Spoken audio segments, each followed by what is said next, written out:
Hello, David here. The other day I wanted to play a game by myself, and after careful consideration,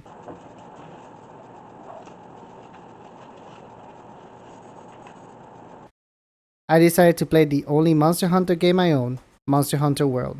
Monster Hunter has always been a franchise I wanted to get into for the longest of time, since I always enjoyed the combat challenges and felt relaxed and at ease when doing side quests in many action RPGs, despite most having bad RNG drop rates. I had heard that Monster Hunter were mostly just that, but with friends. That's why I was first put away from playing Monster Hunter, since growing up, me and my friends were always looking for the next game that would be available, and only really would come back for the ones that captivate us the most. And unfortunately, as an adult, playing with friends is a harder issue. So I thought, why let my lack of playing friends stop me from enjoying Monster Hunter? So I decided, why not give it a shot as a single player? And man, let me tell you, while I noticed all aspects where it would have been better with friends, I still had a blast with my time in the game. But how did my time went actually? Did I have trouble? Was it easier than expected? Or was it a nightmare? Let's find out. The first thing that got me by surprise after creating my character was the story. I had always thought for some reason that Monster Hunter was more of a lore game in where the game chose with monsters' backstories what happened in the world with no implication to your character. That's not the case here. Here we have an actual story that follows you, an 8-list hunter that's coming in with the Commission's 5th Division to investigate why elder dragons are crossing the sea into the place they call the New World. And like with every main character in anime games nowadays, you don't even make it to the New World without having an encounter with one of the said dragons. And the one this game's story focuses on tracking, Sora Matos, in where you fall from the ship onto him conveniently by yourself, and after you climb all over him, you fly off on a wyvern to see just how massive this elder dragon is. And just when you think you can catch your breath, the Uber you just hitched runs out of gas, but conveniently leaves you at a pre-made camp with nobody in. From there, your partner, just known as the Handler, who is conveniently the only person other than you, tells you it's probably a good idea to make it to the HQ.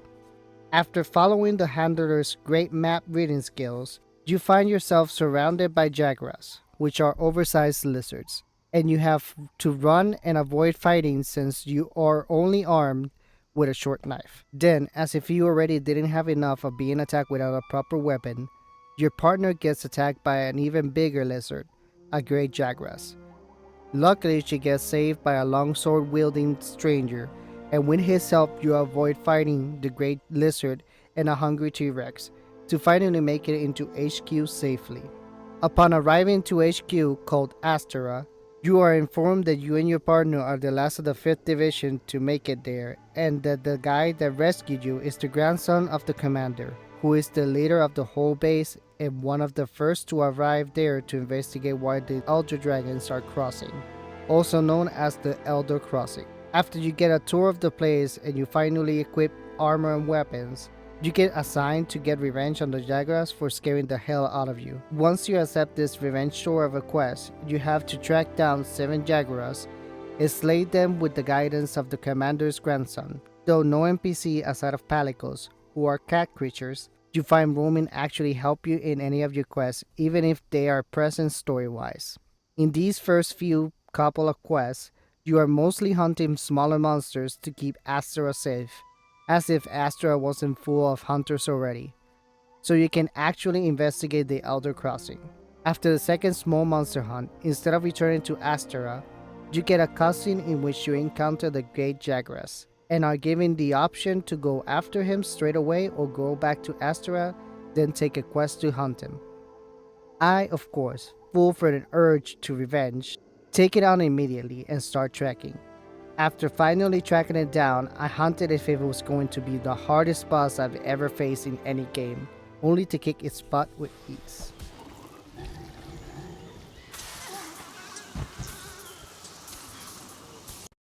No, wrong clip.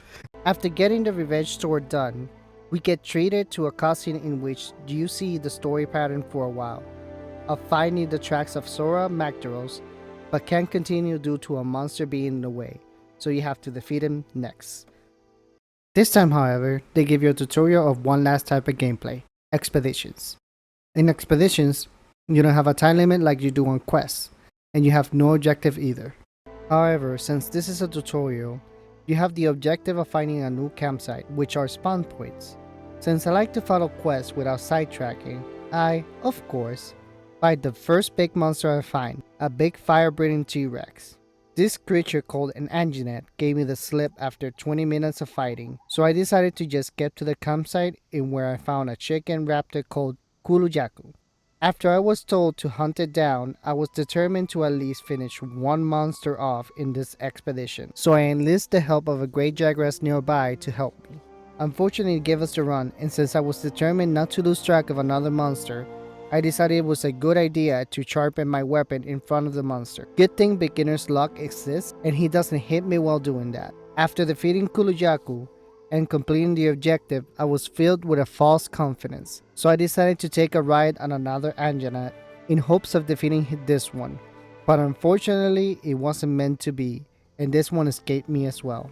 The next couple of missions didn't give me much trouble, starting with the monster that got in our way of tracking Sora Magdaros, Puke. He's a poison lizard kind of chicken with a multicolored tail. Thankfully, I was able to defeat it without getting poisoned, as I will find out later is a hassle to deal with. Then I got the scariest quest for any gamer, an escort quest. Luckily, this particular escort quest, despite taking place in a new area, was easy. All I really had to do was fight one wyvern called a Rathalos long enough for them to sneak by. Then hunt a Barret, but by then, the escort part of the quest was over. After successfully defeating Barret so that the scholars I escorted could take a sample of Sora Magdaros' tracks, you encounter a mysterious hunter from the first fleet that claims that we'll meet at the end, successfully ruining the surprise of seeing him there. Next, you get a quest to rescue a scholar that forgot he can't fight and went off alone. During this quest, you find clues that something much stronger is around. Little did I know that was the first clue of the bane of my existence. Once you find the scholar, he is scared besides the corpse of a Barret, and when he's about to tell you who did it, a hungry Rathalos comes to eat. After that display of the dollar store Loch Ness monster, we start the hunt, in which, after he runs away for the first time, we encounter a Barret. And after he displays a willingness to wrestle Nessie, I enlist his help to easily defeat Nessie. After getting back, we get a cutscene of a meeting in which the commander tells us about his plan to capture Sora Magdaros.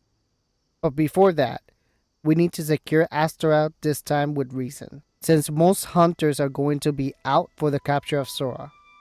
In this meeting, the chief botanist, even after hearing how Anjanath is causing trouble and the plan to capture Sora, thinks that it's a great idea to send you on a quest to take care of a slight problem called Tobey Maguire. Wait a second. Toby Kadashi? Never mind, from now on, he's Toby.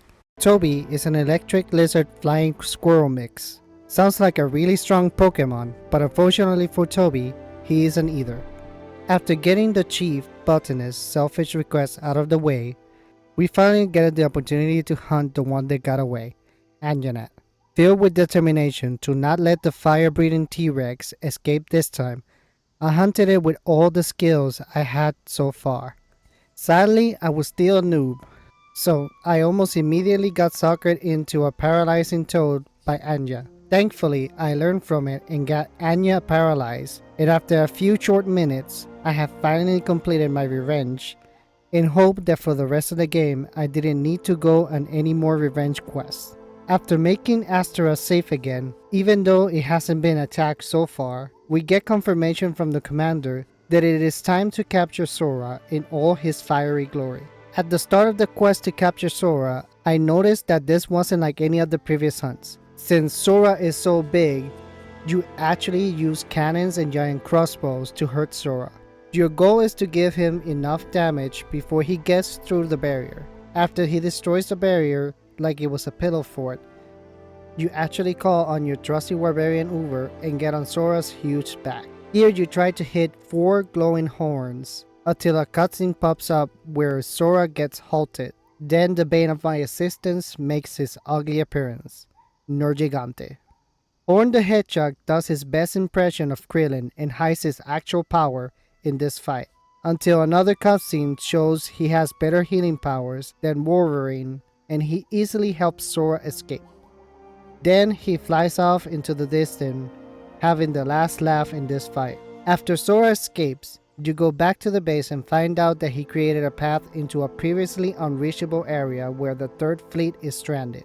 And we can use it to follow him and hopefully find out what's the deal with the Elder Crossing. And so the pattern continues. Next is another expedition into this Grand Canyon path Sora created, which leads us to a place where a singing crab wouldn't look out of place. As we start walking around on Koros, our partner activates her damsel in distress powers, summoning Legiana, an ice wyvern, to scream at us, prompting the ground to be too scared to be intact, making us fall. Luckily at this point we are pros at falling from tall things, so we are just unconscious, prompting an old lady to save us from ourselves and bring us conveniently to the Third Fleet base, unlocking another base for us to take our quest from. In here we meet the leader of the Third Fleet, who sends us out again to better understand the waterless ocean wonder. While exploring this base called Coral Highlands for a camp, you come across a monster whose beauty blinds people. Thankfully, he isn't interested in us at the moment, so no major incidents happens until you find the camp. After finding the camp, I decided to explore some more, but as I was about to get going, I ran into wannabe Elsa, who decides she hasn't screamed enough at me, prompting me to do my best impression of Jack Sparrow's run. Sorry, it's Captain Jack Sparrow. My mistake. Once I reported back, they come up with the idea of making the third base fly. So they asked me to get the materials to make that happen. So I now have to hunt a floating bat balloon thing called Palomu. Honestly, Balloony didn't really put much of a fight, to the point where I felt comfortable taking a nap in the middle of the fight. After taking what I needed from Balloony, we fly away into a rotten place called Rotten Vale. Here we see great gyros eating something on our camp, and our partner decides for once to be useful by throwing us an exploding rock to chew away the lizards. After we properly started exploring the rotten place, we almost got ran over by Spiky the Hedgehog, prompting our fury. Since he isn't as fast as his cousin Sonic, we are able to easily defeat Rodoban. As we continue our tour, we ran into our friend we shoot away, Komodo Cobra. But instead of saying hi, we activate our introverted power and just pretend we didn't see him and go back to camp. At camp, we meet our savior from the time we decided to take a nap in the open, and we let her know how we got there. And instead of giving us information about the place she clearly knows about, she assigns us to learn on our own so she doesn't have to teach us, then leaves. So we decide to take her up on her homework, but halfway back to the rotten place, wannabe Elsa comes back and becomes the latest obstacle in our search for Sora. So now that we are given the chance to take revenge on another monster once again, we start the hunt of Wannabe. Here we have the first sign of how tedious some of future hunts would be, as Miss Wannabe wasn't hard to fight, but with her ice team and constant running, I found myself given an unintentional tour by the monster. Thankfully though, I was able to easily complete my revenge, despite it being my longest fight so far. With Wannabe out of the way, we are finally able to go back to the Rotten Vale. There we find once again clues of Sora, so we follow the tracks only to be interrupted by a lizard dog called Odogaron. Once again, our companion is in trouble, but thankfully, Lazy Teach comes to the rescue and we're able to get the handler to safety. But now we have to ease her worries by saving our decoy, Lazy Teach. So we hunt down Clifford. Now, at this point, I had practiced fighting some other monsters that, unbeknownst to me, were missions later on, so we took him out with relative ease. Once we are done putting Clifford to sleep, we go back to our handler to let her know that Teach was nowhere to be seen. After which, she pops out and says it's a good thing that Clifford was bad at hide and seek, since she saw my whole fight and refused to help. Then she asks us about our homework. Thankfully, even though the handler isn't good at fighting, she is smart. So she bails us out for not doing our homework and reveals that the Rotten Vale It's a literal rotten place, since all elder dragons are crossing to rest and rot there, giving their energy to the new world's ecosystem. With the mystery of the Elder Crossing solved, we are met with another. Where is Sora? Since, justifiably, he decided not to rest at the rotten place and went somewhere else. But we do not know where. So our teach, finally telling us she knows the same as us, gives us the homework of asking someone who might know. The first Wyverian. We finally return back to Estora just to get told do your homework by the commander as well. So we head to the forest in search of the first Wyverian. While following the clues of his location, we encounter my first real challenge, Big Daddy Rathalos. However, in this cutscene, we try to run away in the best way we know how, by falling. This time into a slide, and by using some protagonist luck, we land right in front of the first Wyverian, who proceeds to tell us we're not badass enough to know the information we seek, so that we need to prove our badassness by hunting Rathalos and Diablos. Since we saw Big Daddy Rathalos earlier, we decided to go after him first. Thankfully, I had mistakenly hunted him earlier, so we had experience. And antidotes, since he has the most annoying of all ailments, poison. Even with the experience of hunting Big Daddy before, and having items to counter the poison, and knowing that his talents are what poisons me, he proved to be the toughest fight so far. As even though wannabe Elsa took longer to take down, I was in danger of fainting on more than one occasion. After showing Big Daddy who's the true ruler of the forest, we set our sights on being the ruler of the desert as well, so the hunt of Diablos begins. While searching for the horns with wings, we get a cutscene in which a Barret is annoyed with a couple of flying monsters, so he destroys a rock, activating an alarm that summons Horn McGee from the sand below, and he takes the Barret with him, leaving a hole for us to once again fall. As we get out of the pile of sand we fell in, we are annoyed that some got in our underwear, making this hunt no longer for info, but personal. Instantly, we notice Hornicus coming out of the sand, and we immediately, in a blind rage, go after him. Fortunately for me, it wasn't a difficult fight at all.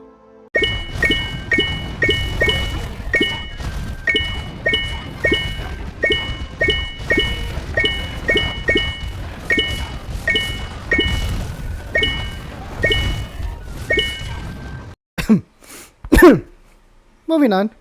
After proving how much of a badass I am, the first Wyverian tells us that Sora was called out by something else and he got lost in the Everstream, the new world's heart, kind of. And that if he decides to take his eternal rest there, he will set the whole new world ablaze. Upon hearing about this, the commander gets the great idea to push Sora into the sea so we are spared, and that he prepared ahead this time by getting Dr. Doof's latest creation, the Dragonator Inator. Once the quest starts, we notice that it's similar to the first Sora fight, just in reverse. So we start on his back, breaking the horn-looking things. Then we get the second encounter with the Nightmare Nergigante, still doing a critting impression and not really showing his power level yet, filling me with further false confidence. After a few minutes, he loses interest in us and leaves us alone on Sora's back until we reach the barrier and we get off. On the barrier, we once again shoot him with cannons and crossbows until the cutscene kicks in where we successfully tickle him with the Dragonator Inator, and he laughs his way into the sea.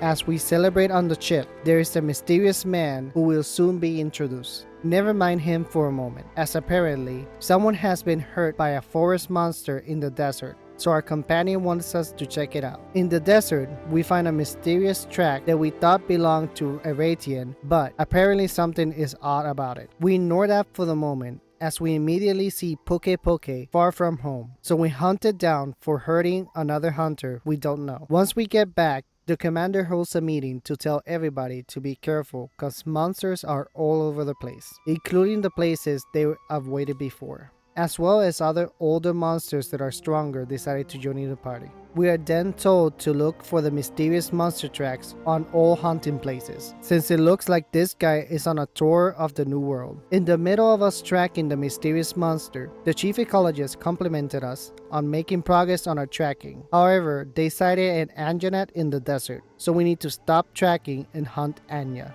Once in the desert, I find Anya in a cave forest, so I immediately start hunting. In response, Anya gives me a tour of the desert where I see some of her previous friends, including Hornicus. After Anya's very generous tour, we finally defeat it and we instantly go back to tracking the mysterious monster, who might have not been mysterious at this point if only we could have focused without interruptions. Shortly after, we complete the tracking and head to Coral Highland where it is to hunt it. Before we even get there, we are attacked by it in a cutscene in which, without surprise, we fall once again. Thankfully, we were trained by Spider-Man apparently, so we are good to fight the bastard that made us fall. Once we regain control, we noticed that what we were tracking was a Radiant after all. Just pink, though Pinky here is a lot more aggressive though than the regular one, so this wasn't an easy fight. Thankfully, since I was tired of poison, I had created equipment with poison immunity, so it was one less thing to worry about. Before we can even settle into our fight with Pinky, wannabe Elsa smelled us and came to scream at us once again. Satisfied, she then left me alone with Pinky. After fighting for a little bit more, we got interrupted by a huge fan of ours, who took a flash photo of us, leaving us blind for a moment. Noticing this, our fan ran away, so we continue our fight. I should mention at this point that most fights now end in a tour of the whole hunting ground, and this one wasn't any different, as we ended up near the very top of the hunting place, where Pinky decided to, once again, make me fall shortly before her defeat. After getting back to base, they wondered how there is a new species, since they require a lot of nutrients to be born. This is where the mysterious guy from the Sora fight comes in and says he's been watching us and not helping, like everybody else in Astera. As well, he shows us crystals with a lot of energy, saying that Pinky might have come from the same place as those crystals. He then asks who's coming with him to investigate further, in which our commander, knowing that no one else can do anything, offers us as volunteers for this mission. Once you go with the mystery guy, he reveals he's the admiral and the one truly in charge of the whole operation, but he leaves it to the commander instead so he can go off, which, fair enough. We now ask the final question to be answered. What is attracting the monsters to this new hunting place? Our only clue? Nightmare Mon. Nergigante. The admiral then gives us simple instructions. See the monsters here and track Nergigante. We of course fight the first monster without taking it seriously, so we faint for the first time. We then get the brilliant idea of doing what we are told. So once we see all three monsters here and find clues of the nightmare that eats other elder dragons, we go back and get what it is, in my opinion, the hardest quest in the story to do solo. Hunt Nergigante. At first I thought I was going to embark on a simple revenge quest like the ones before, like with Great Jagras, Legiana, and others. But I was wrong. Not only did I underestimate Nergigante, I went in with my anti-poison equipment instead of my strongest armor. For the first time in this game, I couldn't differentiate between the attacks that were coming. I also couldn't get used to his timing, which normally is one of my strengths, resulting in the first time I actually failed a quest, prompting me to investigate a monster's weakness and prepare accordingly. For the first time since the beginning of the game, I went on a training trip to get better and exact my revenge on a monster, for real this time. My second time against this nightmare, I was not taking it lightly. I was concentrating, and I still couldn't get used to his attacks, but I had a plan. Get rid of his tail and stay behind. A strategy pretty easy to come by and execute with most monsters, just not this nightmare with his ground-shaking attacks that stunned you and his fast, tight turning radius. Even when I was finally gaining confidence, finally feeling like I was in control of the fight, even if just barely, in a moment of overconfidence and distraction, I fainted once again. With that wake-up call, I decided to keep my fighting clean and tight, to not go for any risky moves. So with time, I finally ended my nightmare. With him now defeated, I vowed not to make any silly mistakes from now on, and not to underestimate another hunt again. After my triumphant return, my commander was quick to shut me down, saying more elder dragons are around, so we are to go and investigate. Since me and my partner are the only ones showing results, here the admiral goes off and investigates with a friend. I didn't even know he had one of those. As a result of their investigation, our admiral and his friend came to the same conclusion, something with a lot of energy, called the dragons. Now for the next 3 quests, you need to investigate blue tracks that have been appearing in 3 of the hunting grounds, 1 for each quest. They only appear in the high-level versions of the hunting grounds. If you have been doing high-level quests or expeditions, then you don't have to do much. Just talk to the person in charge of the area to get quests. If you hadn't been taking high-level quests or expeditions to one, like I did, or more, it is as simple as going to the hunting place and follow the blue scouts to get the quest. I took the quest in order, so I took on Kushala Daora next. He is, compared to the other monsters, an elegant dragon with a wind gimmick. After the Nightmare Mon fight, Windy was really annoying to deal with, since his wind pressure pushed me back constantly to the point where he almost survived the full time limit of 50 minutes. Other than my annoyance with his wind pressure, he wasn't at all difficult, just time consuming. The second of the Elder Dragons was Teostra, basically a manticore, who has a fire gimmick with delayed explosions. This fight was going smoothly since it was easy to figure out Simba's attack, but that proved to almost be my downfall since I got uninterested in the fight, making me react late to attacks I knew were coming, resulting in me fainting twice. Not due to the monster, but rather the same silly mistakes I vowed not to commit again. However, I defeat Simba soon enough, making me wonder if this next fight was going to be another easy gimmick fight. So, we begin the last of the 3 quests, this one hunting Val Hassak, an undead dragon. He has the gimmick of Stink, in where he uses his rottenness to cut your life in half and hit you for minor damage. Zombie here, like the 2 previous ones, is just an easy fight as long as you keep an eye out for the gimmick. After another disappointingly easy fight, I thought to myself, I probably don't even need to try my best anymore. Was I mistaken? Well, we will soon see. After coming back, we see the Admiral is waiting for us and he lets us know he is kidnapping us to meet his friend and investigate one final place. Our handler, though, doesn't seem too trusting of the idea, and considering she hasn't bat an eye until now, makes it seem like we probably should call in sick for once. But with no choice, we go on. Thanks, Admiral. Once meeting the Admiral, we notice his friend is the mysterious guy from the desert. What a surprise. Speaking to him, he says that this area has an unnaturally high amount of energy, and that it is probably what had called Sora and the other Elder Dragons to the New World. Once we leave behind our partner, the only smart one present, we get close to the origin of the energy, where the Seeker finds that the energy is purer than he thought, and asks, what is this really? Sparking lasers to shoot out, hitting only him. As we attend to him, we witness the miracle of the birth of a massive glowing baby dragon. The Admiral, seeing how his friend got hit, wanted to fight, but we instantly remind him we are the main character, so we send him to move his friend out of our way so we can fight. Now, Chaos here is the biggest dragon we face in the normal fight. He also hits really hard but isn't particularly difficult. That being said, I again made the same similar mistakes I made against Simba, resulting in the second time I failed a quest.